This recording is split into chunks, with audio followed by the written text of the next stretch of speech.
Well, hello, people. Sorry we're a few minutes late. We were having a technical debate. Yeah. Over the power sources. Yeah. Wait, what is that? 12 seconds that we've been going on? Yeah. Anybody out there? Not yet, I guess. Not supposed to. No viewers out there. Did we tell them that we're on today? Yeah. I warned them this morning. Okay. Oh, see, now we got 3 people. 4. Oh, there you go. Well, welcome. Here you go. 6. There you go. I'm here. Deborah's there. Barbara Payne's there. 7. See? Well, good. It's always good to know somebody's out there. You and your like illogical fears of like nobody watches you, and B, there's never any questions. He asks me every week, is there questions? We got questions this week? There's always questions. Don't ever say that there isn't questions. Well, I'm been a little under the weather. Yeah, so his voice is a little scratchy, crackly, So I brought some Ricolas, and I got some tissues in case I need to blow my nose. And your water. And my water. So you might cough. I may interrupt in the middle of things. Right on cue. Yeah. So I guess we should catch up on. Yeah, picked up a cold from Colorado, I guess, or at least a long way back, anyway. So, speaking of which, it's been a couple weeks. You went to Colorado, went and spoke in Lakewood. Yeah, very nice. They were, warm reception. There was plenty of people there, and they were doing a very nice job at the Family Discovery Fair. And what was great was they had these teenagers had like a little Sunday school room on their own, and they were doing lots of stuff on the app and playing some games off of BYU's website, on like Jeopardy, or no, I guess it's I don't know. Wheel of Fortune, Jeopardy, Family Feud. Things like that on there about your, 20 questions about your ancestors, things like that. That's cool. So it looked kind of cool, and then they had a lot of displays in the gym. So It was nice. Thanks a lot for letting me come. He buzzed out and buzzed back. He literally drove out the day before and then drove home the day after. Yeah. We've been having some stuff with his mom, so we had to hustle back to be with her. Yeah. What else happened? Oh, you got a granddaughter. Oh, yes. Mm-hmm. Yes, since the last time we talked to them. That was on the Thursday before I left. Yep. It was a Thursday, Wednesday. It was a Wednesday. It was the Wednesday before I left. Mm-hmm. Yeah, it was a busy week. I had the baby on Wednesday. I had a wedding on Thursday. Yep, and then you left drove out Friday. Talked on Saturday. Drove back on Sunday. And then Monday it was like prep and tried to sleep, and which didn't happen because he got sick. Yeah. But yeah, so I got a new niece. He got a new granddaughter, and they officially named her Demi. For those of you that we were having you guess, because we didn't. The name was. We didn't even know what she was going to name it until we got there. So I'll post a picture for you guys later this week so you can see her. She's Demi Luella. She's adorable. So squishy and just little peanut. Like she's 6.5 pounds. Teeny. Yeah, she's tiny. What else happened? You moved into your new office. Oh yeah. We're in our new building. That happened the Monday before. Going to the Monday before the baby was born, so very eventful week last week. Yeah. So they moved in. They're all kind of settled. You keep getting lost. He can't find his way around. Can't find my office. I get off the elevator and I go the wrong way, and then I'm on the wrong side of the building. I can't help it that you have direction problems. They have a new app. They have a website now I can go on and I can look at the map and it'll tell you where you are. Any floor, and it'll tell me where anybody sits. So do you have it like open 24/7? No, I just found out about it yesterday. Oh. So we'll be able to take some pictures. I'll be trying it out tomorrow. Probably tomorrow. Actually, they're having trick or treating at the office. Yeah. So we're all the grandkids are packing up and coming over to go trick or treating with Grandpa. So I'll be able to take some pictures for you guys so you can see what it looks like. The kids love that, man. 4 floors of candy. It's the best. It's like hitting 5 neighborhoods, man. You just get up there and buzz around all the cubes. Then go up to the next floor and buzz around all those cubes. Golden. Yeah. Hey, you guys liked it back in my other job. I did. It was 7. It was 7 floors. It was 7 floors there. Woo. That's a lot of candy. Okay. You probably didn't answer any questions because you've been like a sicky McGee. Yeah, I haven't. I did some email on a few things though. Deleting internal messages. Yeah, I wrote back there. You did not write back. That is false. I didn't. You started an email and then did not send it. I went and looked at it, but I didn't get it done. All right, I'll send it to you. I think you can delete the whole conversation. You can't delete just part of it. I think you have to, on the left, I think you can like archive highlight it or click on it and there's a little X there. But I have to check. That's what I was thinking, but I didn't get a chance to try it. Sorry. Okay. Well, we can jump in. Okay. Does that work for you? Get your Ricola. All right. Our first question tonight comes from Lisa, who wants to know, as I've been looking through the memories of some of my ancestors, I have noticed a lot of duplicate photos. Is there anything that we can do about this, or do I just have to live with it? Am I being too OCD? Yeah, a bit OCD. But if you look, we actually look at each picture to see if they're identical, and we don't let you upload the same exact picture. But if one picture is slightly off from the other, we don't know that it's the same file. Right. So, I have found that with some of my ancestors, I can go ahead and detach the picture, and it usually doesn't get reattached. So probably the problem is the person who uploaded the picture probably gets a little exclamation mark that says, hey, you don't have this attached to anybody. So there's incentive to go and attach find a family member. Yeah. When you detach it, you could detach it and then you say in there that there's a duplicate, or write the person and say, hey, there's already one just like this on there. How about we clean it up and only have one version of the memory? Yeah, the photo. But as of right now, I wouldn't figure it out. I wouldn't freak out about it. You can detach it if you want, but they'll probably just try and reattach it. Okay. Next up is from Tom Kemp. Wants to know, can anything be done to work with apps like Hope Chest so that when FamilySearch upgrades, there's a smoother transition? Hope Chest is a different kind of app from all the others. At least the one that runs on the workstation. I think they have a mobile version. Okay. And what happens is when we do, so the transition is not our business, not our issue. It's a Hope Chest issue. And because all of the other products that interact with us use APIs, programming interfaces. They call interfaces into the back end of the system and we give them data. Hope Chest, when it's running on a person's computer, is not doing that. They don't call any APIs. They manipulate the UI on your computer. They pretend they're you and click buttons. Well, if those buttons move or the user interface changes a little bit, then his program is broken. And that's because he decided to do it as an extension. I think I did see they were charging now, at least for that, for the mobile one. But it used to be free. They might be charging some for extra features. But anyway, we don't announce to everybody that our UI is changing because all of the partners use the APIs. And we only change those every quarter, and we usually give them 6 to 9 months ahead of time. Warning that it's coming, and this is the change, and here's the new APIs you can go test on your software, get it all up to date before we do the switch. So that's really an issue on Hope Chest. Sorry. Okay. Because they chose to do a Chrome extension. And then he wants to mention that he likes the designations in Japan. Your national treasure, thanks for the uber extra effort of work. Oh, thank you. You're national. I'm a national treasure. That's what it says. You're a national treasure with a smiley face. Yeah. Whoa. In Japan? Because he likes the designations in Japan. Oh. How you set up the files. Okay. Since Japan's a little trickier. Yeah, it is. They take a little bit more effort. They are. Okay, the next one is from Diane. She wants to know, I really like the consultant planner, although I'm having a very difficult time getting the Family History Center to embrace it and love it like I do. Would it be possible to design a similar step-by-step worksheet for each family group on FamilySearch program so that we can make a list of what is still needed to complete that family? It could be in the small space to the right, so we could add notes, anyone can check them off if they got information, like search for birthplace, find a marriage date, missing child, search for a son.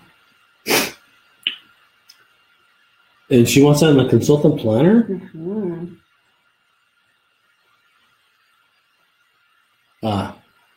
So Yeah. I can't help you. Do you want me to email you that question? Yeah, I'm thinking about what it really is. So the intent of the consultant planner is to help the consultant find some places where they may be able to lead the user who they're teaching. I'm going to talk a little bit about consultant planner updates in my Roots Tech stuff. But whoa, you're already thinking about Roots Tech? Oh, I'm late on my slides. They were due while I was in the car traveling to Colorado. Well, here's the all important question: have you started your Roots Tech? I have a couple of slides. Are the couple of slides? Hi, my name is Ron Tanner, and then follow me here. Yeah. Mm-hmm. So I got a nasty note from them and said that's okay as long as they're done tomorrow. Well, they're not any further. So I'm being a little late. We'll see what they do to me. But anyway, I hope they don't shoot me or anything. Okay, but what you're asking there is now the consultant planner, you want it to help out with group sheets, so on a particular person and know which kids are there or not kids are there. I don't know how we'd ever know that they're missing kids. I mean, I guess you could say we could do something in the consultant planner that says, I want this person's family, and it creates a family group sheet, and you look at it and say, oh, is there somebody missing or not? But I'm not sure how the consultant planner could tell you, because that's what you said, and so we could see the complete family and know which ones are missing or not missing. So this is like there's a list of what needs to be searched. So something like add notes that people could check off. So search for birthplace, a marriage, date, and a place. I see. I get it. Okay. Yeah, that's a reasonable question. Why don't you forward that to me? Okay. This is what she's wanting is right now it just basically says, like a to-do list that you share with other people that help you get your.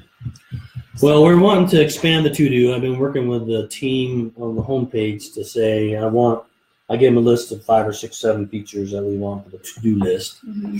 They say they have them. We haven't started interacting yet, but I want to make the to-do list more universal. Work in the tree and work in memories, things like that. Makes sense. Okay. Debbie would like to know.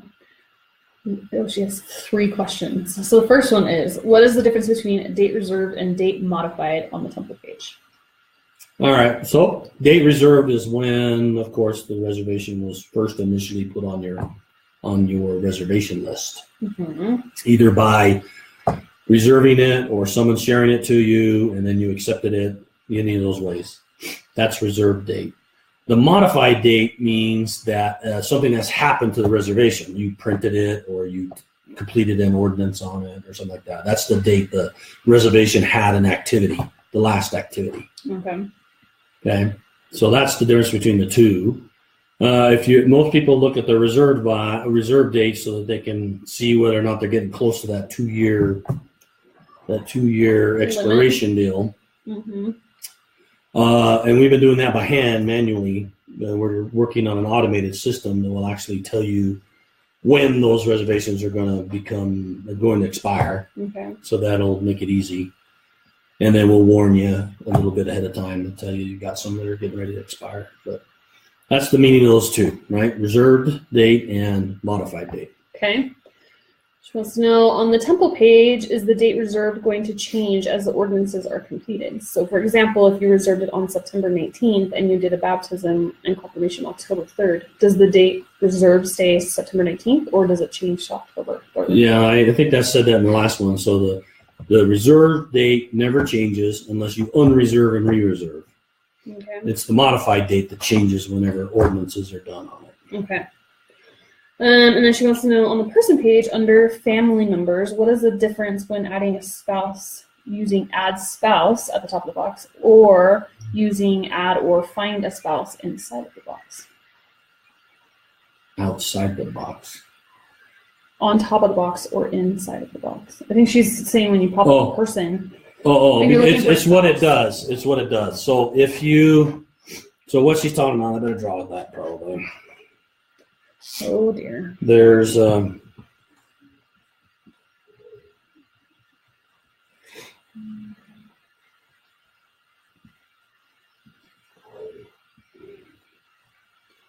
then there's add spouse. Mm-hmm. And then down here there's an add spouse. I think that's what she's saying. It sounds like it on top of I'd have to go look at it to be sure. I'm trying to do it from memory here. But I think this is what you're talking about. Where you have add spouse up here. This is a convenient thing. I got to look. I can't remember if that's the one that's going to add it to the parent side of the house. I got to go look at it real quick. If you pull up FamilySearch for the person. Can you do that? Let me do that? I'm not logged in. I don't remember my password. Yeah, you're a bad person. This is what people can't ask me questions about FamilySearch because I can't remember. I don't know the answers. It's funny because I tell people that like you do this, they're like, your dad is like the family tree guy. I'm like, yeah, and they're like, so you do like genealogy all the time? I'm like, nope, sure don't. That's a big fat negative on that one. Yeah, well, we'll get there eventually. Maybe. Such a cute picture of you. Yeah, okay, so it's the same thing. So it's like that. Okay. So there's really no difference between this one and that one, but the other one she's talking about is here. If you don't have a spouse, let's do the husband. So you have the wife in the system, but that's prompting you to add a spouse. No, it just has a spot. It's an empty spot. It doesn't have anybody's name. Okay. So if you go there, you can see that. I hope you can. Got add spouse there, add spouse in here because there's a man and a woman, husband and wife. There's no husband. Then there's children. Then there's add spouse down here. So this add spouse down here and this one up here do the same thing. Okay. But now let me tell you the difference. If you add a spouse using this button or that button, all it does is it creates another spouse relationship with the spouse up there and the husband that you just added. Okay? Right? That's all that does. Okay. Add a spouse. If you click here and you add the spouse here, then it will add the spouse. Well, by the way, this makes a married relationship there. Okay. You add the spouse, it'll do the marriage relationship, plus it'll add that spouse as a father to each of these kids. It gives them a parent. So it adds that extra parent. So that's the job this one does. It adds it as a spouse and it adds it as a parent of the children because you put it here, which meant they're part of this family. Okay? That's the difference. Okay. Complicated. I'm just kidding. Nah. Simple. If you think about it, that's what you want anyway. That's why you were putting it there anyway. Sure. All right. Chrysalis wants to know, I recently added 2 pictures of memories that were removed. One was of my father's high school graduation certificate, and the other was my sister's funeral program. I was notified that they would be taken down, but I wasn't given a reason. What are the guidelines for what we can add to memories? Do you know why they would remove a document that has vital information or a funeral program? No, I can't think of a reason why for those. I don't know what you mean by document. She just says graduation certificate or a funeral program. I wouldn't think either one of those would be a problem. What are you trying to think? I wanted to go back to here into my little thingy. There's a URL you can go to. Go up. Go to memories.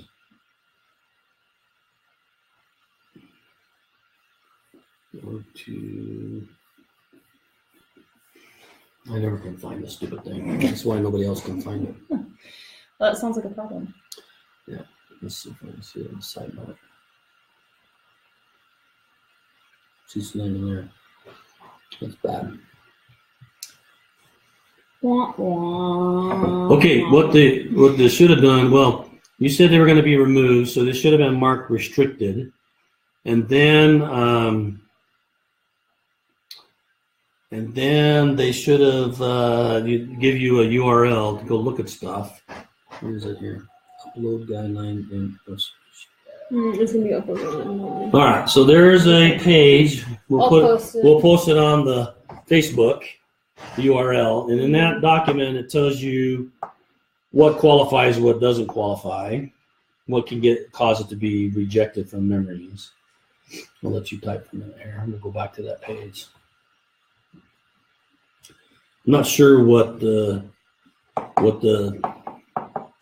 now, you know, so if somebody else saw it, they could have complained. That's another reason. If somebody sees it and they said this is offensive or this is private, then we'll take it down. I mean, we'll remove it because we don't want others to feel like their privacy is being changed. Modesty. So it has stuff like Well, these are documents and a what did you say? Graduation. Graduation certificate and a funeral program.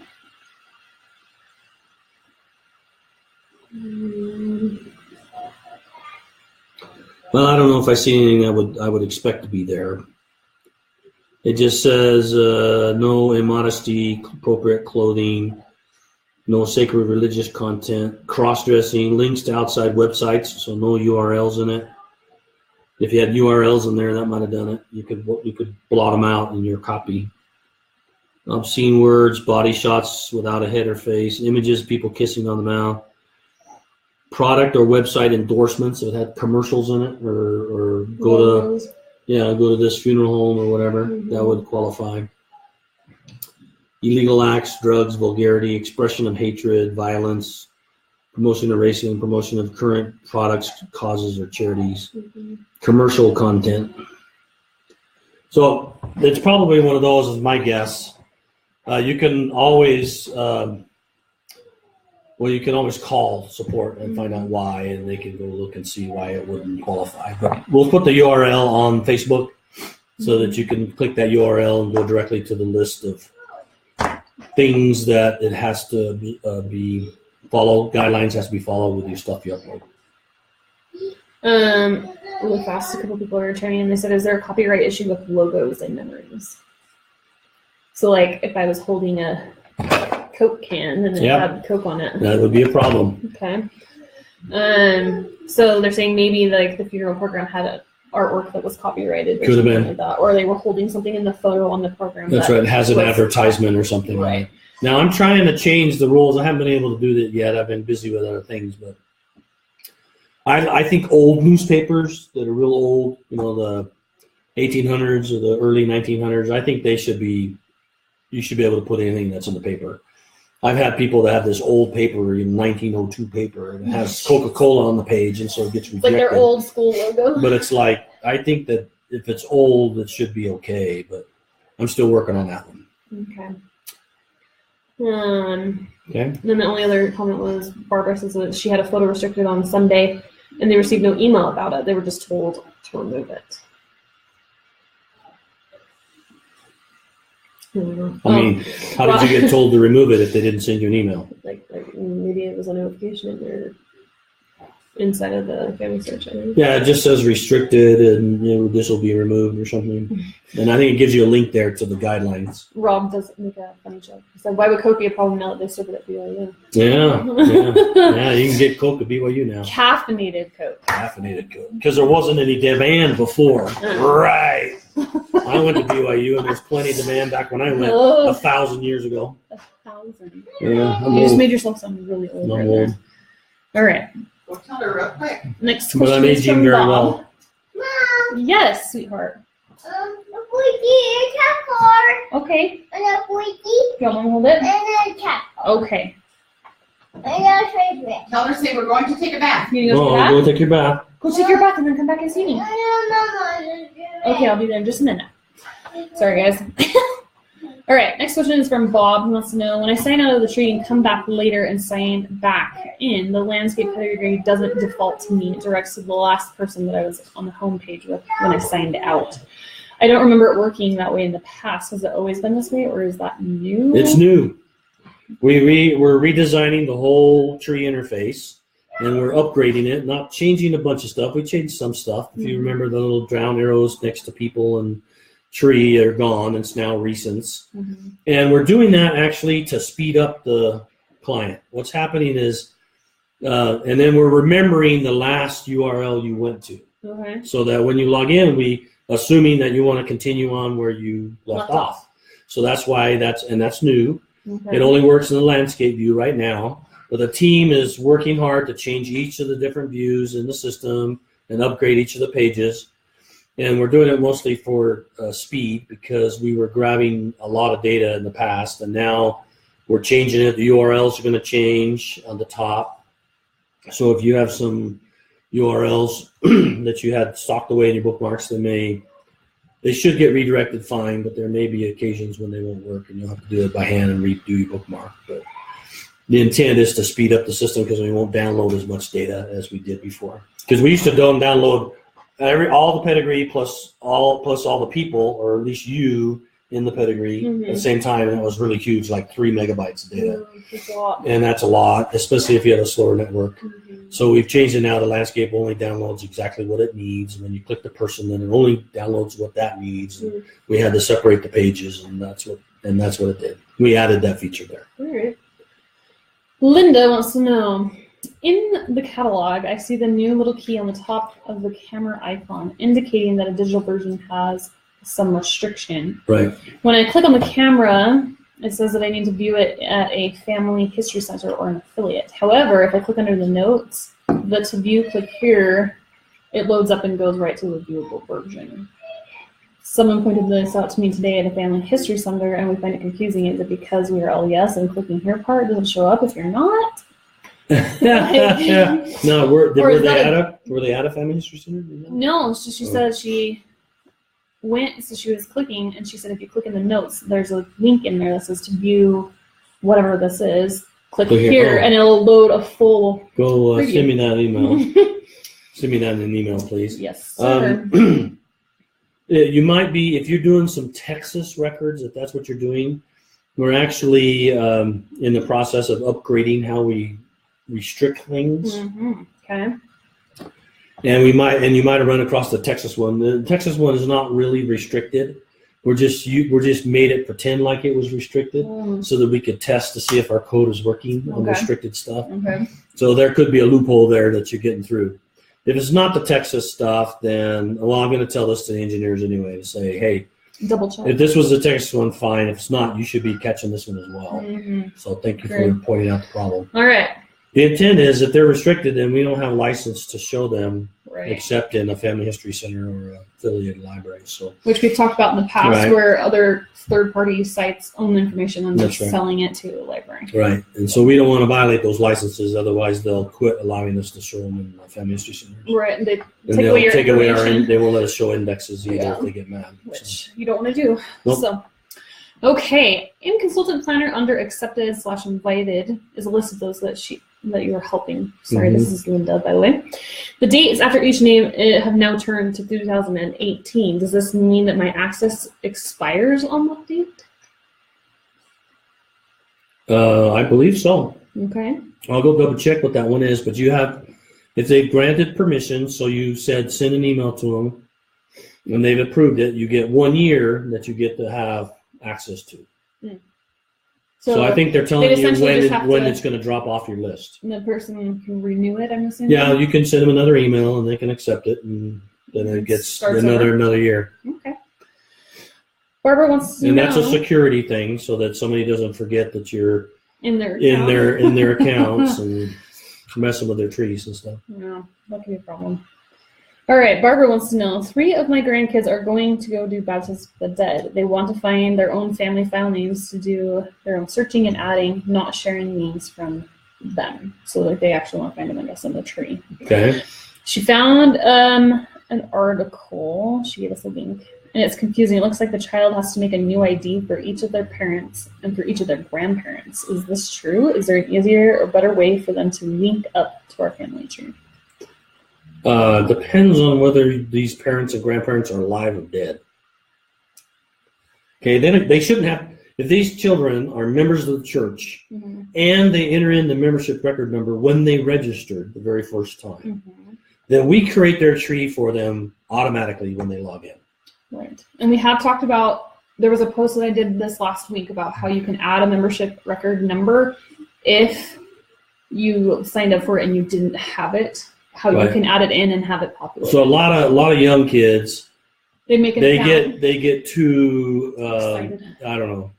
They get pressure, or they just have to hurry up, and they don't know their MRN, so they don't wait to get their MRN. They go ahead and register. And when they log in, they're a non-member, and so if they're not a member of the LDS Church, that we don't have membership records about them, so we can't generate their tree from membership records. Okay.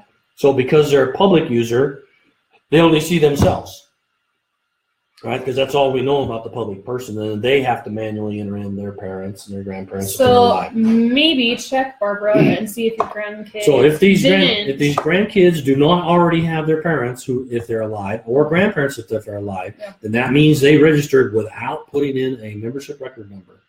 And you can fix it. Yeah, they have. There's a support. You have to do a file. You have to do two things. They have to go into their account and they can add their membership record number to their settings, so they can log in, go to settings underneath their name, go to I think it's the first screen, identity or something, and it's the first one I think, and they can go in and enter in the MRN. Then they're going to need to log out, log back in. Then you're going to have to call support and say, hey, could you regenerate this person's tree? Mm-hmm.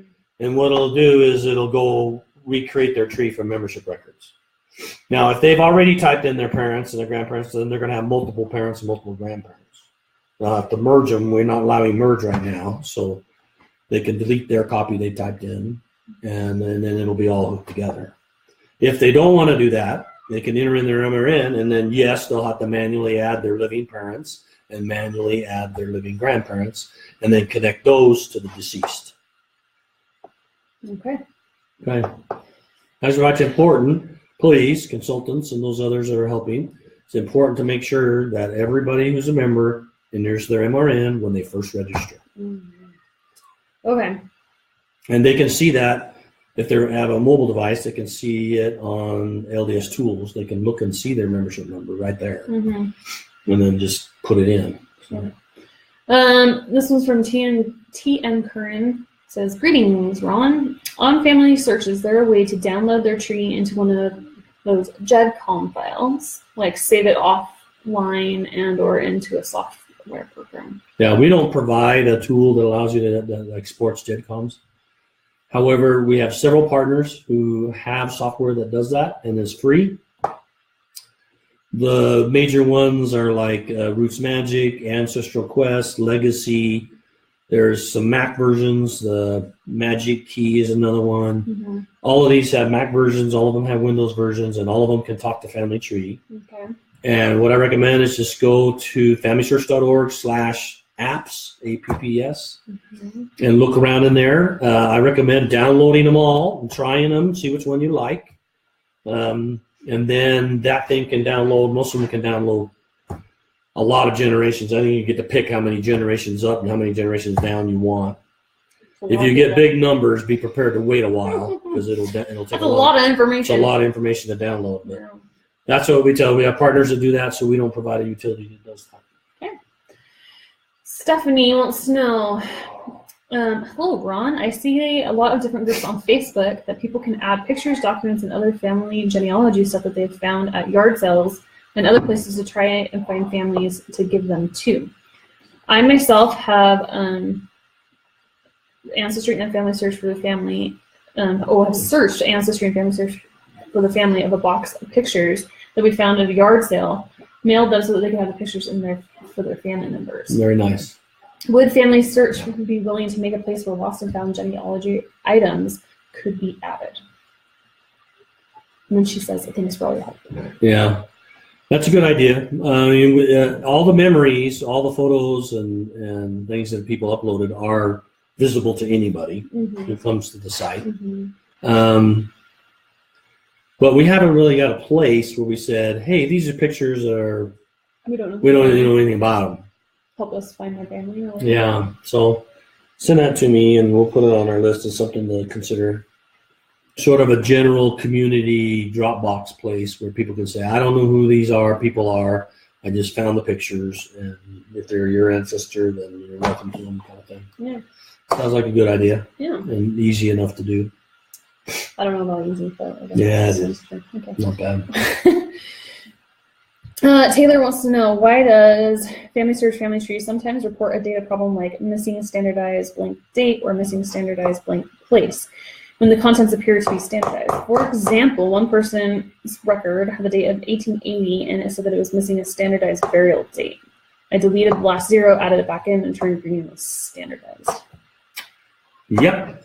That's because standardized does not mean that it looks correct. We have talked about We this have in the talked about past this video. one. So You have to put it in 2 places. that's correct. So there are 2 fields. We'll talk about that. So here's the date. We'll do a date one and a place one.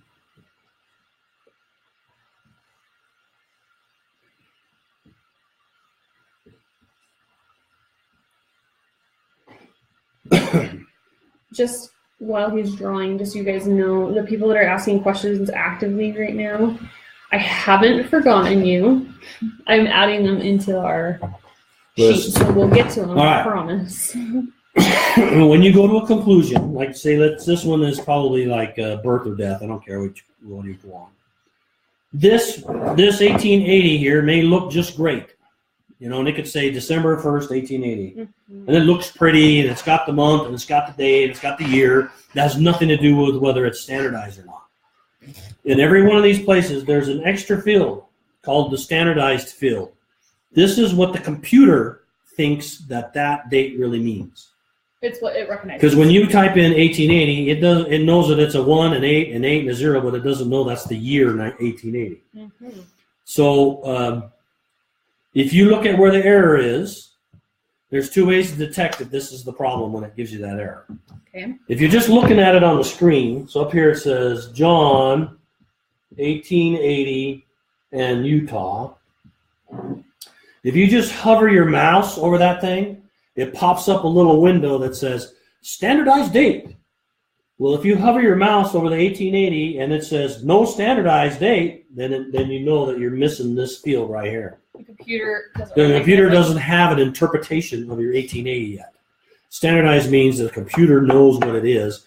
We use standardized data to be able to match up other people, find duplicates, help you find them in search, things like that. We search by looking at these standardized dates and places. Okay, so the way you fix it when it says, "Hey, there's no standardized date," and you look at it and go, "It says 1880. It looks standardized to me." You're a liar. You hover your mouse over there and go, "No standardized." Then you go edit, and then you'll see there's 2 fields.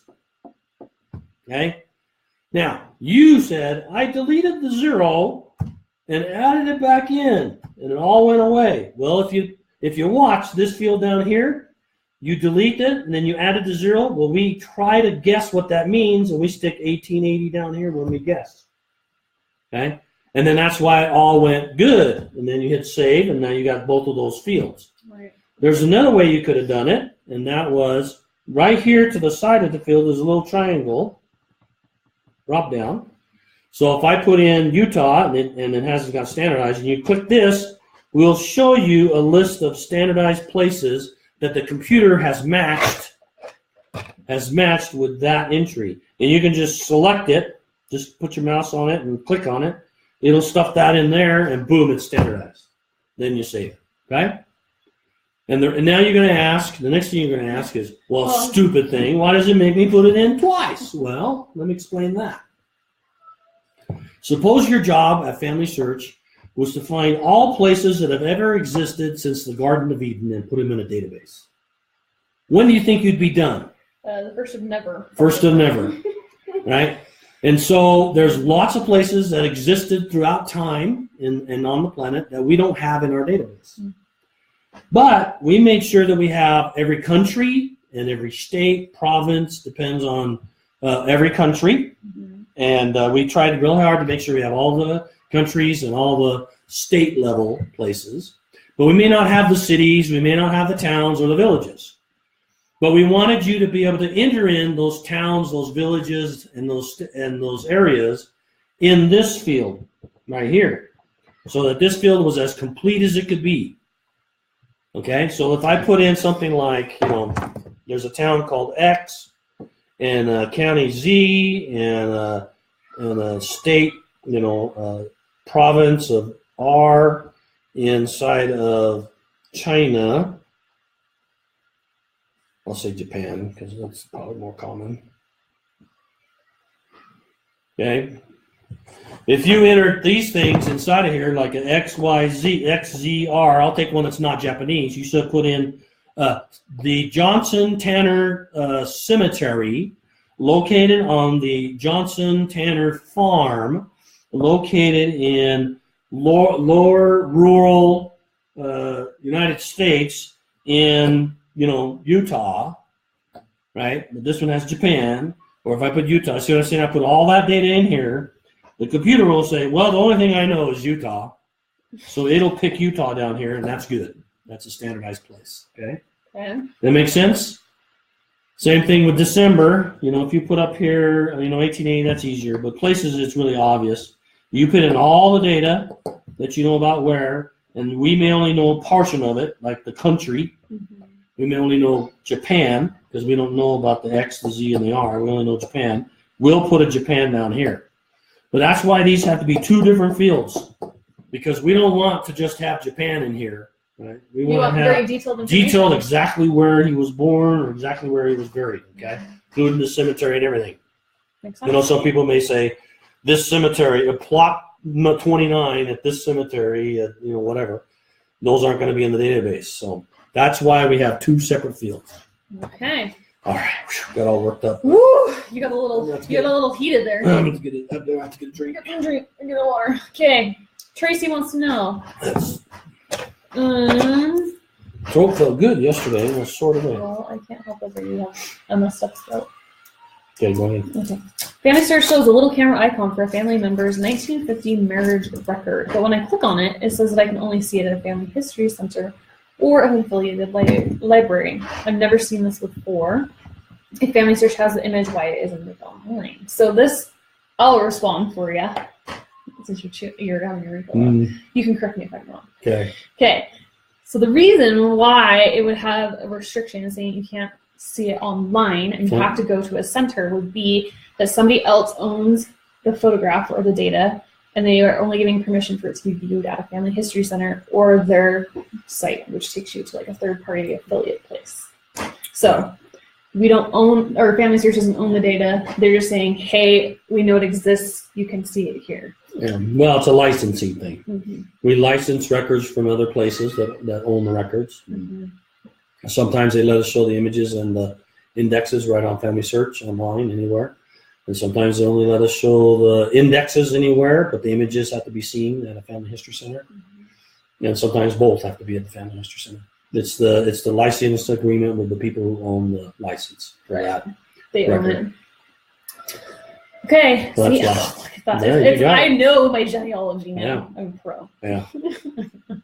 All right. Next up is from Debbie. Who wants to know, in the temple, they said that they were going to be going paperless. How will this work? Who said that?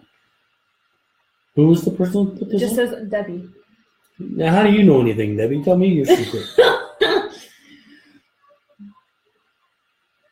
We have no announcements about anything like that, about going paperless. Maybe sometime in the distant future. Well, I don't know. If I were to imagine how paperless would work, I don't know. I guess you'd go, I don't know. I feel like you'd have to have something. But Yeah. Well, you have to have some paper, but maybe not. it's interesting. Having technology in the temple is something we have to balance and be careful with. Yeah, I can imagine. I remember back in the 70s, they actually had magnetic strip on your temple record. So you scanned it. You actually scanned it yourself when you completed ordinances and things like that. And it got a little intrusive, and so the brethren had all that taken out so that we weren't distracted by the technology and things like that. So they're very interested to have our focus on what we're learning in the temple about our commitments and our covenants and our way to behave and to do that kind of stuff. So if you want to tell me your source, and I'll find out who that is, you can send me an email. Ron at FamilySearch.org. Yeah, Ron at FamilySearch.org, and you guys can have a chat about it. Potentially. Depending on who your source is, I guess. All right. Kathleen wants to know, I have never been able to get a real birth certificate. I have a certification of birth that says that I was born in New York City on December 2nd, 1950, according to the birth record blank number filed in the Brooklyn office on July 31st, 1951. The seal of New York City is affixed on the 10th of February, 1955. My question is, Why was it not filed until 7 months later and not sealed for almost 5 years? And can I ever really get a real birth certificate? I think you need to go talk to somebody from New York. Is what I think you need to do. Did she say she talked to people in New York? I would go to like the records office in New York and ask them for a copy of your birth certificate. That's right. Almost every place has an online where you can request your birth certificate. And they'll send you a certified birth certificate. They'll send you a certified real birth certificate. I had to do that for my mother because she couldn't find hers. Well, my husband. And we went and got some for our kids because we needed extra copies because we had to send it with them to some travel or something. And we didn't want to send the real birth certificate. Going to Mexico. Yeah, we didn't want to send the real one. Yeah. So we got a certified copy. So what I would do is I would go out and search for New York City, Brooklyn, birth certificate requesting, and you could. All of them have a phone number you can call. Almost all of them have an online thing where you could request it. I mean, if you're in New York, you could always go to the office too and talk to them. Usually there's a fee, $15 to $25, usually somewhere in there, to have it reprinted. and you should be able to get your birth certificate. Yeah, because we side tangent now. My husband's changed his name twice. So we've had to go up to the records office 3 times to get birth certificates. His birth certificate is now 6 pages long because it has to document all the name changes. Oh, wow. But we were able to get a certified actual birth certificate that he can use as a legal document. So Okay. request it, you can get it. Yeah, you should be able to get it, especially since you're alive. Yeah. All right. Next question is from Linda. Wants to know, my husband and I just served an 18-month records preservation mission digitizing records in Maryland. I will just say, if anyone's thinking of serving a senior couple mission, a FamilySearch record preservation mission is the best mission. That being Thank you said, for your help. Yeah, that's a lot of work. That being said, they did Danish research. So the Danish records available on FamilySearch are indexed, but no image of the record is available. I understand that has to do with the contract that FamilySearch has with the archive. However, Danish names are repeated so often that there are a lot of Jens, Jensens, and Karen and their daughters. That's so unfortunate when it happens. That can be living in the same town. It would be helpful if the index records could include the names of the witnesses for births, marriage, and confirmations. They're often times extended family members that would make it a little bit easier to know who you're connecting to the correct person in the tree. Could that information be included in indexing? Well, the indexing, we've talked before about, we're looking into how a person can, my interesting question I have there is, can you see those images at a family history center? So she didn't mention. She didn't say what specific collection either. No, just Danish. Would be interesting to know if you could see them at a family history center, because we've talked about it before on here, where we're working on trying to figure out a way to allow people to do index corrections. Oh, we have talked about this a few times. But in addition to corrections, we also want to allow people to add additional information. Or index your own record. Well, you add more. So okay. What happens when we have an indexing project is we have to be careful on how much information we ask for.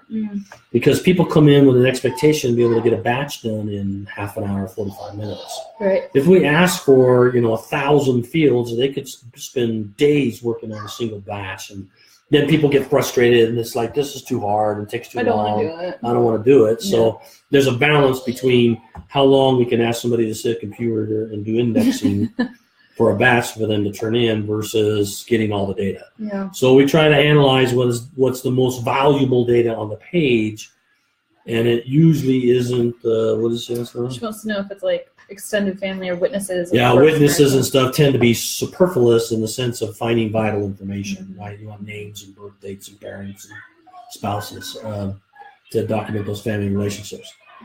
But what would be interesting to know is if those Danish records are in a family history center.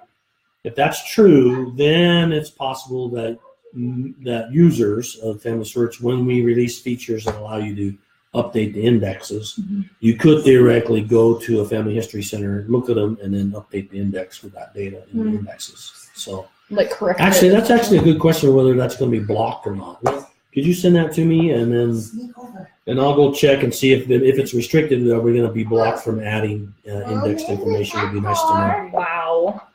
He wants to know if it smells clean. Let me see. Oh, you smell delicious. I smell your toes. Oh, I have to smell your toes. I smell your toes. Okay, let me see. Oh, they smell good. I This smell. one? Okay. Yeah, Grandma got the soap on him. Hey, come on. Oh, that smells so good. Here's Becky. Come on, bring cat car and let's go. You want to go have some milk? No. Oh, come on, Becky. Okay, so if a restricted record is only It's in here. viewed at a family history center, Are we going to allow index Are we- corrections and additions? okay. That'd be a good thing to go ask that team, see if they're thinking about that. I could see that causing some Thank you. That's a good question. confusions.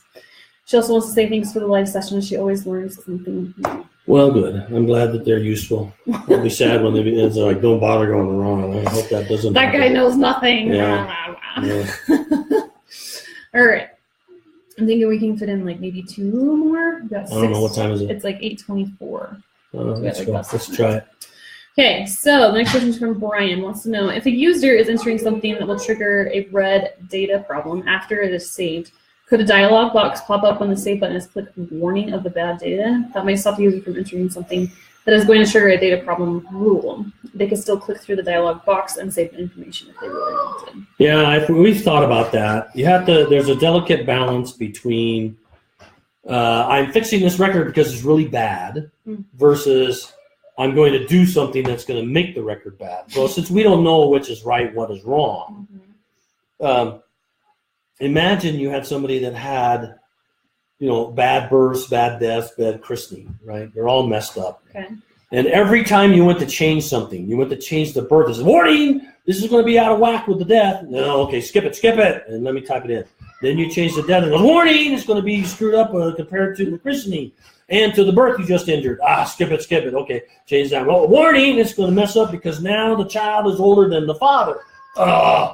And so there's a fine line between getting frustrated because we're warning you every time you try to change something when you're really trying to fix something that, it's way out of whack. I mean, you could have one date that's out of whack. Let's say the birth date is, off from the death date. It's like after the death date. We warn you that. Let's say you change the birth and now all of a sudden it doesn't want to let you change the birth because it's going to make you older than older than birthing years or whatever, if it's a woman or something, or a man, that's to make the man 100 years old before he had his kid, and that's the struggle we're having. So we've talked about throwing warnings up, but every time we do, we get afraid that we're going to warn you so much, you just like give up with this thing, man.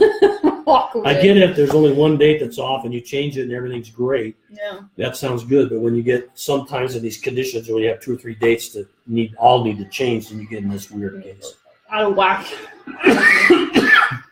Good suggestion, but we haven't quite figured out how to do that without really driving people nuts. Yeah. All right.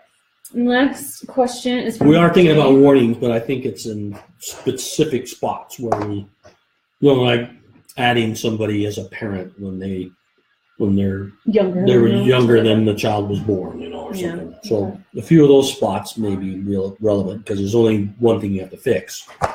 Makes sense. Remove that parent or change the. So what happens when you warn too is then people got to figure out how to do it in a certain order, right? If you got these warnings, they're going to go, okay, now I can't add him as a father because it's going to complain about this. So I got to go do the birth of the father first, fix the birth and the death before I can attach it. And then there becomes all this logic in the user's head to try to figure out how to make it work. What order can I do it in so it doesn't complain to me, And people are real good trying to figure those things out, by the way. Yeah. Because they don't like the warnings, so they'll figure out all the different. Yeah, they say, well, you shouldn't do that way. You should do this and then this and this and this. And everyone's going, why are you doing all that? Yeah. It's just to get around the warnings. So. All right. Sorry about my. But it's a good idea. But right now, we just decided to warn you after the fact, and you go up, and then you go fix it. I was just going to mention, sorry about my little one. My husband is at like a 7-week training. Yeah, for his job. He's about this far from being a commercial pilot, employed commercial pilot. He's been a commercial pilot for a while. Yeah, like can carry passengers on planes. Yeah, so he's training on his aircraft. He's off into a several-month training thing and not at home. No. So I'm single mom in here, and so we're glued together. Yeah, he wants to make sure mom doesn't disappear. That's right. Okay. Last question of the night, I think. Yes. Okay. From Jay, wants to know, my wife and I are temple and family history consultants for their ward. When we help members sign in to their ancestry.com accounts, they are able to sign up and establish their accounts just fine. But when they go into ancestry.com to try to have Ancestry sign into FamilySearch, while using FamilySearch icon attempts to sign in, the screen flashes but goes back to a white icon and does not connect. This has only happened for newly signed up members. My wife and mine work fine. Support says they know about the problem, but has been going on for 4 weeks. Do you know about this and if there's a solution coming? I haven't heard about it, and it's Ancestry's problem, I think. So it's not on FamilySearch side, it's Ancestry side. Yep. So you wouldn't know much about it anyways, because I can ask. I can find out. I mean, I meet with those guys every other week with the partner people to discuss problems. Mm-hmm. So I can bring it up next. I think we meet next week. So just send me that email too, and I'll meet with them about it and say, hey, when's this thing going to get fixed? Mm-hmm. Sometimes, but your best bet is to call Ancestry, complain to them. And your product's crap. Say, hey, when I try to do this, it keeps doing this. Why don't you fix it? Get all your other friends and neighbors to do it too, to call them to complain. Okay. It is interesting. It must be something they broke it in the very initial stuff, because you said the others who had accounts were working fine. Okay. Do you want to do one more? Or do you want to do one more. Okay. Last question. Yeah. Is from Ruth. Wants to know, how does share with the temple work? If I share with a temple, will it default to my local temple, or does it go into a giant temple ordinance pot, which is drawn from my temples when they need it? Also, for example, what happens to temple ordinances, printed or not, that have been shared and accepted by a particular temple, but that temple closes for cleaning, or as in this case, the Houston temple is closed indefinitely? All right.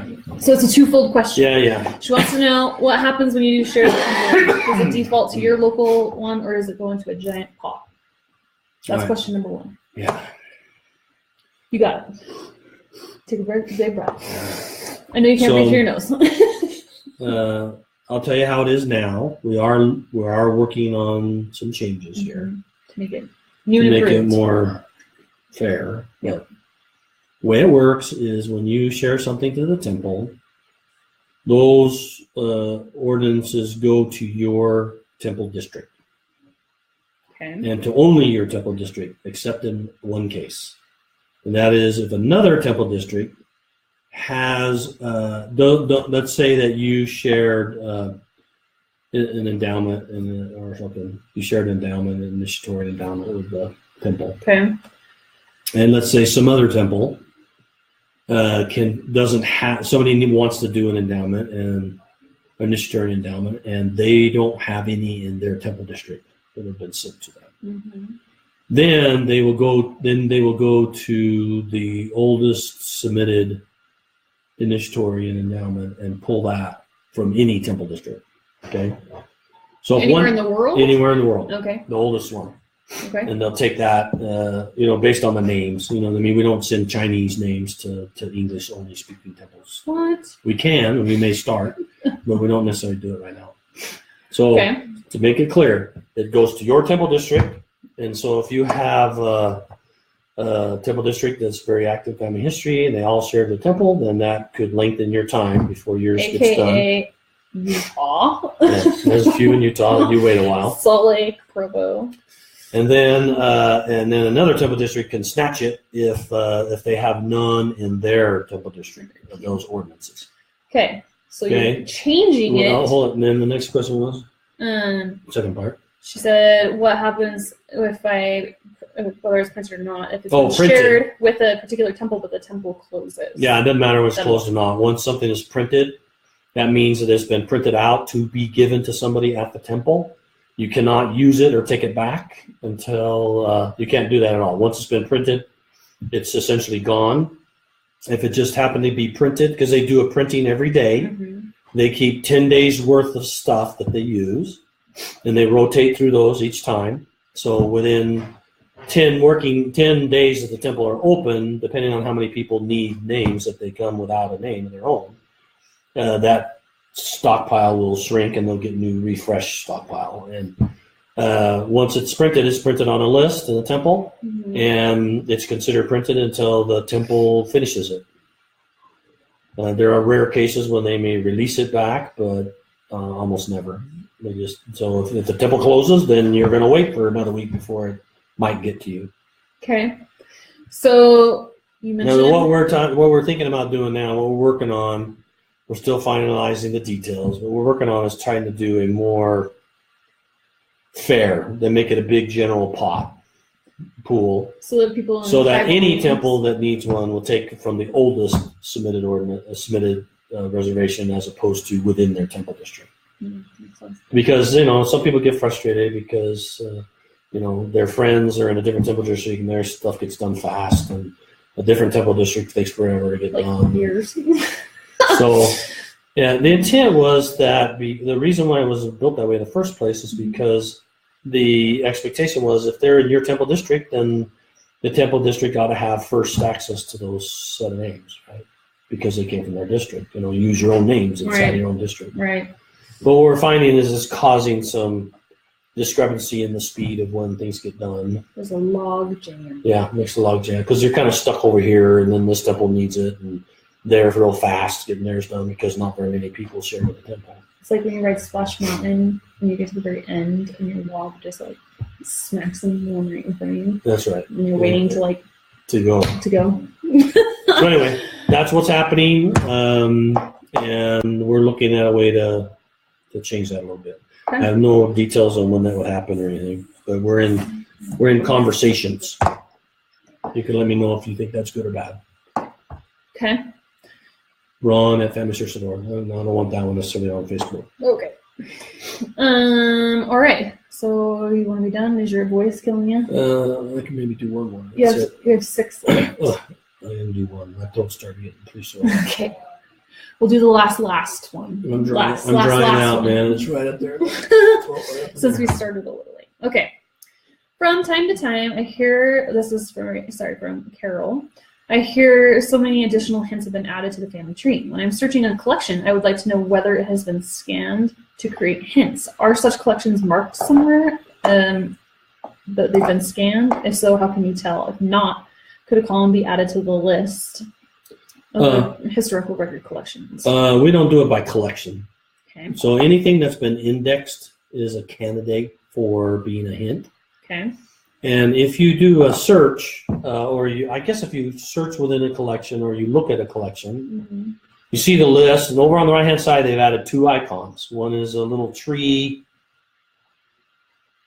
and one's a little some image or picture or something. Let's just go to search in records and just type something. Henry Tanner.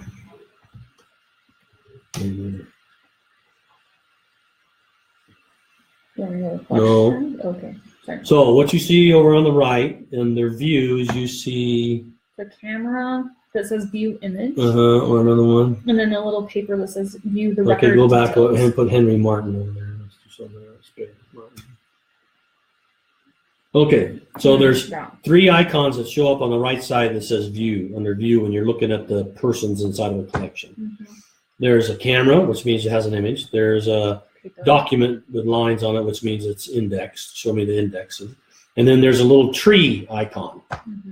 If it has the tree icon, that means that record has been attached to a person in the tree. So that's how you know whether it's already been hinted and it's been attached. If it doesn't have a tree icon, it means that it still hasn't been attached to anybody in the tree. Okay. She has a second question. Okay. Separately, she would love to see a column added to the list of historical record collections of a number of images in the collection. When only a few of many images have been indexed, it would be helpful to see the number of images in it. For example, the Dominican Republic Civil Registration go back to the has only 513,000 records indexed, but it has 3.4 million images. Okay. Where do you want to see that? Because you can see that on Browse Collections. Okay. So go back. Tell us how to. Let's walk through how to do this then. Okay. So Browse Collections, you go to Search. Okay. And just go to Search. And then scroll down to the bottom, and you see Browse collection, all published collections. Okay. And you can go in there and type a name in the box on the left to filter it if you want.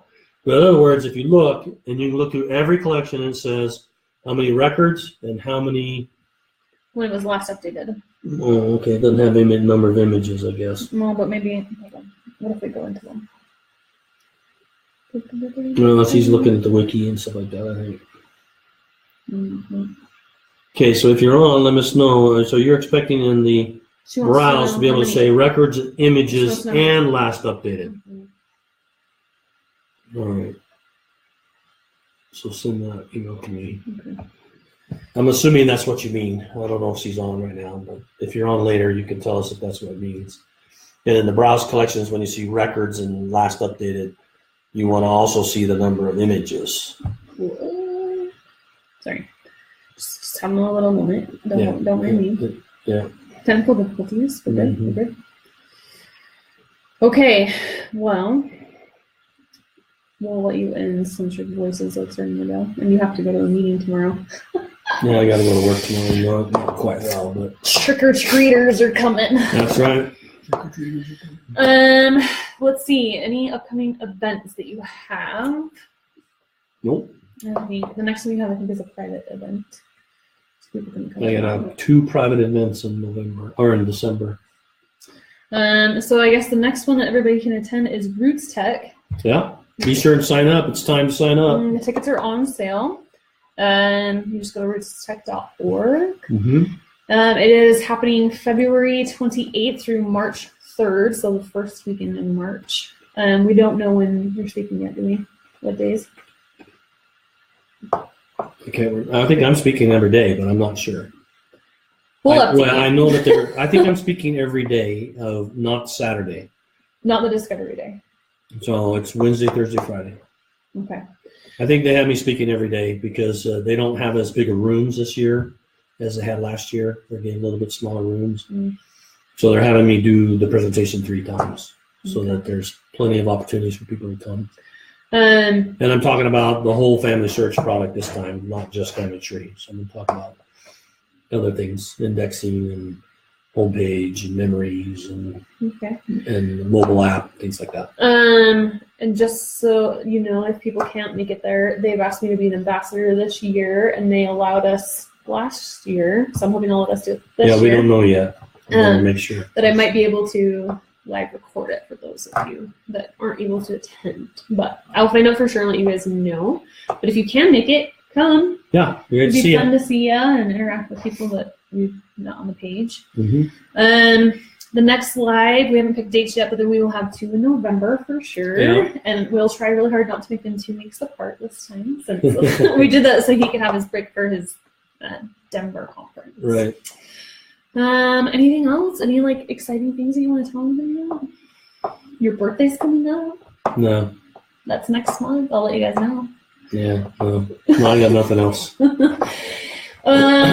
Yeah, so I guess just share the page with those that you think would be interested. Yeah, let's let everybody know and make sure everybody, try to tell people about this because I want people to be able to, I don't want people to be frustrated. Mm-hmm. I want them to be able to get their questions answered. One of the things they wanted me to talk about in Colorado is they wanted me to talk about specifically Family Tree. And I know it's different. I know it's a community thing, and that's a little frustrating. People want to know how to deal with that and how to slow the changes and things like that. And I'm always open to suggestions. And as I talk to them about why we're doing it, it seems to why we did it the way we did, and people seem to feel more comfortable about why we're doing it. It's not just a big mistake, right? Yeah. And so I want everybody to get their questions answered and to feel more comfortable and recognize we're trying to do the right things. That, and not to mention that sometimes your ideas spark other ideas, or use those ideas and they become new features. That's right. So if you have a better way of doing something or an idea of a better way to do something, it's nice to have people tell us that so that he can go back and take it and see if that's something that they can do. There's other avenues for you to suggest things, feedback at the bottom of the page and stuff too. You can send him an email. He answers every email. You always email. send him an email, yeah. It takes him forever. Yeah. I caught him doing emails the other day while he was Well, sick. in between blowing my Movies. nose and coughing. You were in between Battleship and like Transformers or something like that, and he was over at the computer, and I'm like, "Are you working? You're sick." Of course, I got to keep working. I had like 500 emails. Oh, jeez. So you could always do that. Also, for people that don't have the Facebook page, we do have the YouTube channel that you are more than welcome to send them there. I upload the video usually within 24 hours of us doing it live. So if you can't watch it here or if they don't have it, you can send them there and watch it there. All right.